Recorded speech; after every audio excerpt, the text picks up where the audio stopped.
Assalamualaikum warahmatullahi wabarakatuh. Selamat datang di channel saya Arum Andari. Karena banyak teman-teman itu yang bertanya, pertanyaan apa saja sih yang ditanyakan pada saat micro teaching?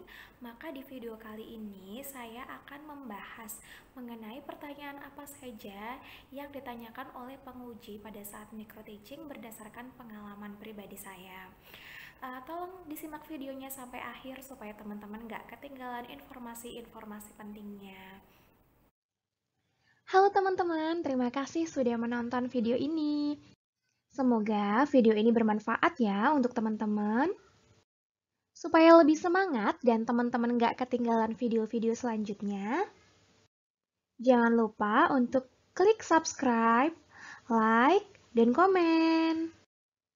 Selamat menonton teman-teman. Jadi kita mulai dari apa sih sebenarnya micro teaching itu?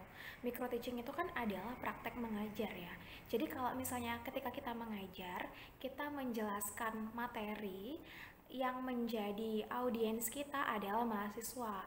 Tapi di dalam micro teaching ini yang menjadi audiens kita itu adalah penguji yang tentu saja eh, pengalaman mereka jauh lebih tinggi daripada kita dan kemungkinan besar bidang keilmuan mereka juga jauh lebih mumpuni daripada kita.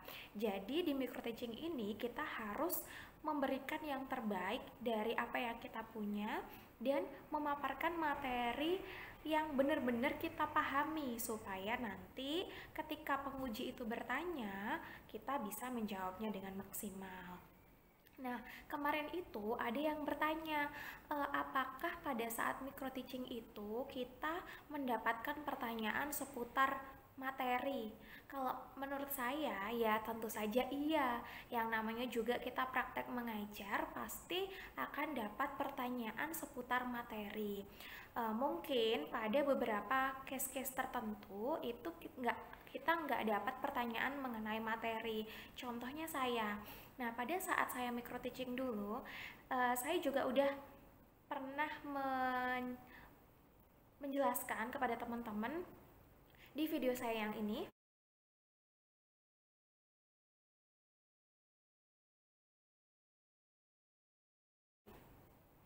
Nah, di video saya itu saya berbicara bahwa saya ini background pendidikannya adalah matematika. Tapi formasi yang saya lamar itu adalah di prodi Teknik Informatika. Sehingga penguji saya itu dua orang seperti yang sudah saya sebutkan itu dua orang. Beliau-beliau ini keduanya itu background pendidikannya adalah teknik informatika. Jadi saya dan pengujinya itu berbeda bidang keilmuan sehingga pertanyaan-pertanyaan yang diberikan kepada saya bukan seputar materi yang saya jelaskan. Kemudian kalau bukan seputar materi yang saya jelaskan, bukan seputar materi yang saya presentasikan, lalu pertanyaan seperti apa yang diberikan kepada saya? Jadi nah, pertanyaannya itu adalah seputar skill mengajar saya, seperti apa pemahaman, seperti apa kemampuan mengajar saya, kemudian bagaimana cara penguasaan kelas, bagaimana cara mengatasi mahasiswa dengan case-case tertentu. Kalau misalnya nih kita dihadapkan pada suatu kondisi ketika mengajar, kondisinya seperti ini. Nah, apa yang harus kita lakukan? Ya, kurang lebihnya seperti itulah. Kemudian bagaimana caranya kita menyampaikan untuk contoh materi yang jenisnya begini-begini. Nah, itu gimana cara kita mengajarkannya. Kemudian di masa pandemi, teknik pengajarannya pun kan akan berbeda. Jadi itu seperti apa teknik kita ketika menyampaikan materi di masa pandemi. Terus juga selain dari pertanyaan-pertanyaan tersebut, juga biasanya penguji akan menanyakan karena kemarin saya nggak dapat pertanyaan seputar materi yang saya sampaikan, jadi ada nih satu pertanyaan yang seperti ini. Pernah nggak melakukan penelitian atau melakukan proyek yang berkaitan dengan materi yang saya sampaikan? Pada saat itu, kebetulan saya membawakan materi yang selaras dengan penelitian di tesis saya. Jadi ya saya sampaikan penelitian tersebut seperti apa, kemudian saya jelaskan seperti apa penelitian tersebut. Nah, biasanya penguji juga bilang seperti ini. Uh, ketika mereka memberikan pertanyaan, akan membiarkan kita untuk menjawabnya ke dalam bahasa Indonesia terlebih dahulu. Nah, di beberapa pertanyaan, biasanya penguji juga meminta kita silahkan menjawab pertanyaan tersebut ke dalam bahasa Inggris.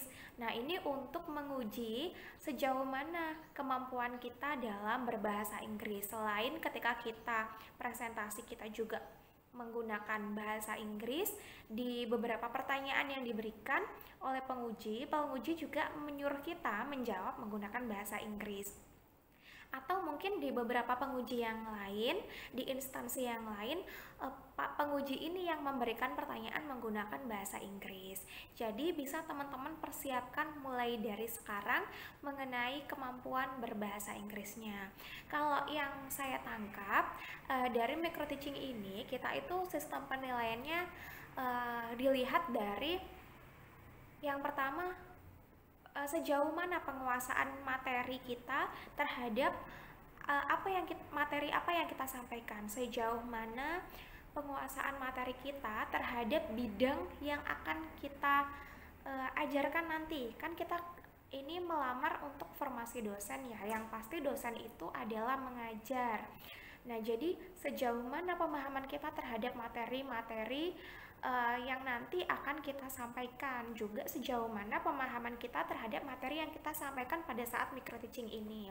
Kemudian bagaimana cara kita mengajar, skill mengajar kita, bagaimana cara kita menguasai kelas, kemudian cara kita berkomunikasi, cara kita berbicara, cara kita menjawab pertanyaan-pertanyaan dari penguji itu apakah tepat atau gimana. Nah, itu juga masuk ke dalam kriteria penilaian dan juga kemampuan bahasa Inggris. Nah, kemampuan bahasa Inggris ini juga dinilai oleh penguji. Jadi, kalau misalnya teman-teman belum terbiasa menggunakan bahasa Inggris, bisa dipersiapkan dari sekarang berlatih menjawab pertanyaan dan berbicara menggunakan bahasa Inggris. Oke, kurang lebihnya itu ya mengenai pertanyaan-pertanyaan apa saja yang ditanyakan pada saat micro teaching. Mumpung kita masih punya waktu nih beberapa hari untuk menjelang tes SKB pada saat micro teaching nanti. Nah, teman-teman bisa mempersiapkan segala sesuatunya secara maksimal mulai dari sekarang. Oh iya, kemarin saya juga dapat beberapa pertanyaan nih, apakah micro teaching, wawancara, dan CBT itu dilakukan dalam satu hari atau gimana? Nah, jawabannya enggak ya teman-teman. Jadi kalau saya nggak bisa membayangkan kalau misalnya micro teaching, wawancara, dan CBT itu dilakukan dalam satu hari, pasti otak kita udah panas ya mungkin. Nah, jadi pada saat itu wawancara itu dilakukan terlebih dahulu. Wawancara dan micro teaching itu dilakukan terlebih dahulu tapi dalam hari yang berbeda. Misalkan di hari Seninnya kita wawancara, kemudian saya agak lupa sih waktu itu durasinya berapa hari. Kalau nggak salah besoknya gitu, misalkan hari ini itu kita wawancara, jadi besoknya itu micro teaching.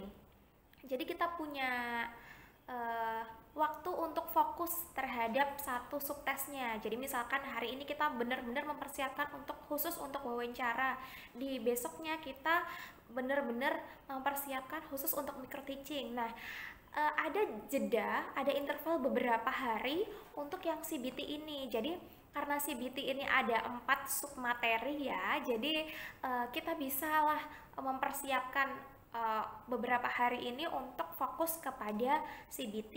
Jadi gitu, waktu pelaksanaannya itu nggak dilaksanakan dalam hari yang sama, tetapi berbeda-beda, ada jedanya kok. Jadi teman-teman masih bisa belajar dan mempersiapkan diri. Oke, saya rasa itu dulu dari saya di video ini. Terima kasih teman-teman sudah menonton video ini. Semoga videonya bermanfaat. Wassalamualaikum warahmatullahi wabarakatuh.